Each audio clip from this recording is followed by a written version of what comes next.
आज हम इतिहास के एक ऐसे पन्ने को पलटने जा रहे हैं, एक ऐसा काला दिन जिसने हिंदुस्तान की आज़ादी की लड़ाई की पूरी दिशा ही बदल के रख दी।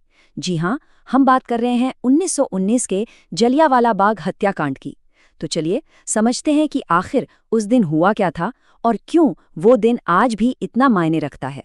13 अप्रैल 1919 ये सिर्फ एक तारीख नहीं है, बल्कि भारतीय इतिहास पर लगा एक ऐसा गहरा जख्म है जो शायद कभी पूरी तरह से भर नहीं पाएगा। एक ऐसा दिन जिससे कोई भी हिंदुस्तानी कभी भुला नहीं सकता। चलिए जानते हैं कि उस दिन अमृतसर की उस जमीन पर आखिर हुआ क्या था। कहानी शुरू होती है पंजाब के दिल अमृतसर शहर से और वहां के जलियांवाला बाग से। माहौल जश्न का था, त्योहार का दिन था और हजारों लोग बिल्कुल शांति से वहां जमा हुए थे। पर किसी को भी इस बात का अंदाजा तक नहीं था कि कुछ ही देर में ये पूरा जश्न का माहौल एक भयानक मातम में तब्दील होने वाला है।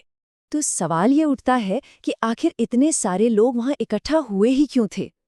देखिए, उस समय भारत पर अंग्रेजों का राज था और उन्होंने एक ऐसा दमनकारी कानून लागू कर दिया था जिसने पूरे देश में सचमुच गुस्से की आग भड़का दी थी। और यही कानून उस दिन के विरोध की सबसे बड़ी वजह था। इस कानून को नाम दिया गया था रॉलेट एक्ट। और ये कोई मामूली कानून नहीं था। ये एक ऐसा कानून था जिसने ब्रिटिश सरकार को ये पावर दे दी थी कि वो किसी भी हिंदुस्तानी को बिना किसी सुनवाई, बिना किसी मुकदमे के सीधे जेल में डाल सकते थे। ये लोगों के बुनियादी हक पर एक सीधा सीधा हमला था। और देखिए उस दिन की सिचुएशन कितनी अजीब थी। 13 अप्रैल को बैसाखी का बड़ा त्योहार भी था।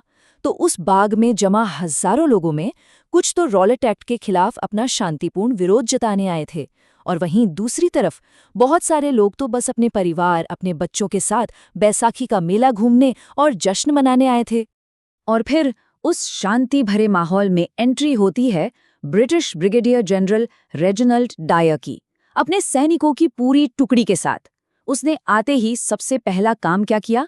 बाग से बाहर निकलने का जो एक ही तंग सा रास्ता था, उसे ब्लॉक कर दिया। अब वो हजारों लोग एक तरह से एक पिंजरे में कैद हो चुके थे। इस पूरी घटना का जो सबसे खौफनाक पहलू था, वो ये था कि उस निहत्ती भीड़ को वहां से हटने के लिए कोई वार्निंग नहीं दी गई, कोई अनाउंसमेंट नहीं, कोई मौका नहीं, कुछ भी नहीं। बस कुछ ही पलों में क्रूरता का एक ऐसा खेल शुरू होने वाला था जिसकी किसी ने कल्पना भी नहीं की थी। और फिर जनरल डायर ने वो एक शब्द कहा जिसने हिंदुस्तान के इतिहास को हमेशा के लिए बदल कर रख दिया। उसने अपने सैनिकों को हुक्म दिया, फायर। उस भीड़ पर गोली चलाने का, जिसमें बच्चे थे, औरतें थीं, बूढ़े थे, सब के सब निहत थे। दरवाजे पहले से ही बंद कर दिए गए थे और फिर गोलियों की बरसात शुरू हो गई उन निहत्थे लोगों पर जो अपनी जान बचाने के लिए इधर उधर भाग रहे थे, लेकिन भागने का कोई रास्ता ही नहीं था। जरा कल्पना करके देखिए उस मंजर की। हर तरफ बस चीख पुकार और गोलियों की तड़तड़ाहट। अपनी जान बचाने की उस बेबसी में न जाने कितने ही लोगों ने बाग के अंदर बने एक कुएं में छलांग लगा दी। उन्हें शायद लगा होगा कि वो गोलियों की बौछार से बच जाएंगे, लेकिन वो कुआं भी देखते ही देखते सैकड़ों लोगों की जल समाधि बन गया। सिर्फ 10 मिनट सुनने में कितना कम लगता है ना? लेकिन उन 10 मिनटों तक वहां मौत का नंगा नाच चलता रहा। सैनिक गोलियां तब तक चलाते रहे जब तक कि उनकी गोलियां ही खत्म नहीं हो गईं। ये कोई हादसा नहीं था, ये एक सोची समझी साजिश थी, एक नरसंहार था। तो इस भयानक हत्याकांड के बाद क्या हुआ? इसका पूरे हिंदुस्तान पर क्या असर पड़ा? इसने पूरे देश को अंदर तक झकझोर कर रख दिया और गुस्से की एक ऐसी लहर पैदा की जो पहले कभी नहीं देखी गई थी। मरने वालों की संख्या को लेकर भी एक बहुत बड़ा फर्क देखने को मिलता है। ब्रिटिश सरकार ने जो ऑफिशियल आंकड़ा जारी किया, उसमें सिर्फ 379 लोगों की मौत की बात कही गई, लेकिन असलियत ये थी कि मरने वालों की संख्या 1000 से भी कहीं ज्यादा थी और घायलों की तो कोई गिनती ही नहीं थी। और इस नरसंहार का असर बहुत गहरा था। इसने ब्रिटिश हुकूमत के खिलाफ पूरे भारत के गुस्से को एक आग में बदल दिया। इसी घटना के बाद महात्मा गांधी ने असहयोग आंदोलन यानी नॉन कॉपरेशन मूवमेंट शुरू किया।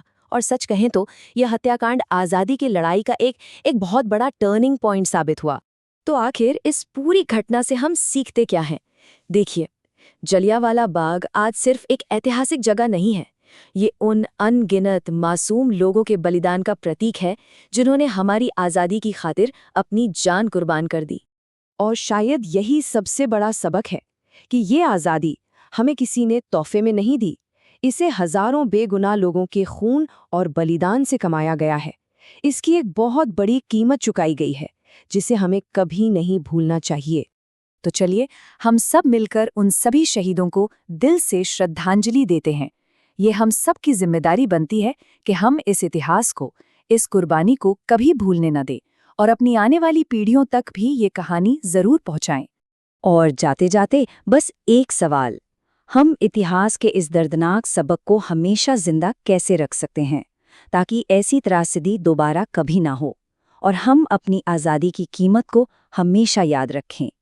इस पर सोचिएगा ज़रूर।